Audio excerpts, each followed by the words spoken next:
Madam, Maharashtra राज्याची निर्मिती 1 मे 1960 साली झाली.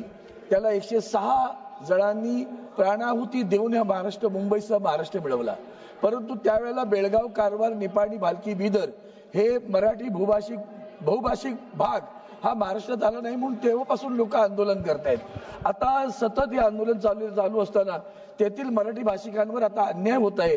आणि यातलं सगळ्यात महत्त्वाचं वंदनीय हिंदुहृदय सम्राट शिवसेना प्रमुख बाळासाहेब ठाकरे यांनी 1969 साली याला आंदोलन घेतलं. 69 हुतात्मे तेव्हाही झाले, परंतु हा प्रश्न सुटला नाही. आदरणीय अटल बिहारी वाजपेयींनी एक पुढाकार घेऊन दोन्ही राज्याच्या मुख्यमंत्र्यांना बोलावलं, पण कर्नाटकचे मुख्यमंत्री आले नाहीत. 2004 साली सुप्रीम कोर्टात केस गेली, पण तिथेही अजून न्याय मिळत नाही. आता काय होतंय, आता बेळगावमध्ये मराठी भाषिक कोणी असेल किंवा मराठी भाषेसाठी कोणी प्रयत्न करत असेल, आंदोलन करत असेल, त्याला तडीपार केलं जातं.